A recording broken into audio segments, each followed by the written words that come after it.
CPIM Kottayam ജില്ലാ secretary റസലിൻ്റെ നിര്യാണ വാർത്ത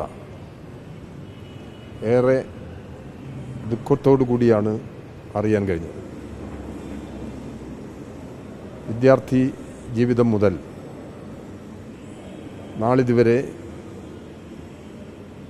CPMൻ്റെയും ഇടതുപക്ഷ പ്രസ്ഥാനങ്ങളുടെയും വളർച്ചയ്ക്ക് വേണ്ടി അതുല്യമായ സംഭാവനയാണ് അദ്ദേഹം നൽകിയിട്ടുള്ളത്. വിദ്യാർത്ഥി യുവജന പ്രസ്ഥാനങ്ങളുടെ ഭാരവാഹിയായി അദ്ദേഹം പ്രവർത്തിച്ചിട്ടുണ്ട്. ഈ പ്രവർത്തനാനുഭവങ്ങളിലൂടെ കോട്ടയം ജില്ലയിലെ ട്രേഡ് യൂണിയൻ പ്രസ്ഥാനത്തിൻ്റെ നേതാവായി അദ്ദേഹം ഉയർന്നു. CITUവിൻ്റെ ജില്ലാ സെക്രട്ടറിയായി പ്രവർത്തിച്ചിട്ടുണ്ട്. കഴിഞ്ഞ 2 സമ്മേളനങ്ങളിൽ CPIMൻ്റെ ജില്ലാ സെക്രട്ടറിയായി അദ്ദേഹത്തെ ഐകകണ്ഠ്യേന തെരഞ്ഞെടുത്തു. ആ ചുമതല നിറവേറ്റി പ്രവർത്തിച്ചു വരികയാണ്. CPIMൻ്റെ 24ാം പാർട്ടി കോൺഗ്രസ് ചേരുന്ന സന്ദർഭമാണിത്. അതിൻ്റെ ഭാഗമായ സമ്മേളനങ്ങളെല്ലാം നടന്നു വരുന്നു.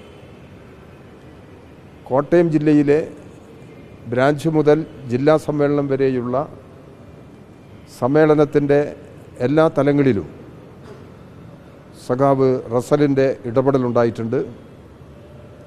ജില്ലാ സമ്മേളനത്തിൽ പാർട്ടിയുടെ കരുത്തുറ്റ നേതാവായി വീണ്ടും അദ്ദേഹം ഉയർന്നു വരികയാണുണ്ടായത്.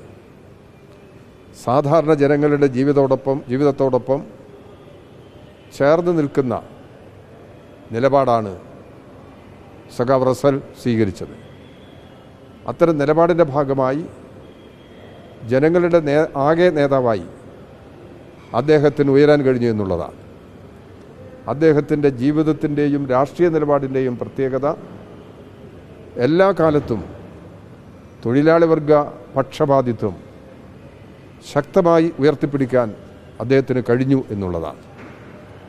രോഗം പിടിപെട്ട് ചികിത്സ നടത്തി അതിവേഗം രോഗത്തിൽ നിന്ന് മോചിതമാകും എന്നാണ് അദ്ദേഹത്തിൻ്റെ ബന്ധുക്കളും പാർട്ടി സഖാക്കളും പ്രതീക്ഷിച്ചത്. ചികിത്സയുടെ ഭാഗമായി ചെന്നൈയിലുള്ള അപ്പോളോ ആശുപത്രിയിൽ ഒരു ഓപ്പറേഷൻ വിധേയനായിരുന്നു. ഓപ്പറേഷൻ വളരെ വിജയകരമായി നടന്നിട്ടുണ്ട്. തിരിച്ചു വരാനുള്ള ഒരുക്കത്തിലാണ്. അതിൻ്റെ ഇടയിലാണ് കടുത്ത ഹൃദയാഘാതത്തെ തുടർന്ന് അദ്ദേഹം നിര്യാതനായത്.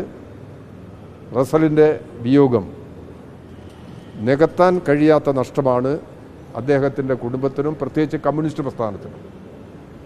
ആ നിലയിൽ ഈ വിടവ് പരിഹരിക്കാൻ ഏറെ സമയമെടുക്കേണ്ടി വരും എന്ന കാര്യത്തിൽ സംശയമില്ല. സഖാവ് റസലിൻ്റെ ഈ അകാല നിര്യാണത്തിൽ അതീവമായ ദുഃഖവും അനുശോചനവും രേഖപ്പെടുത്തുന്നു.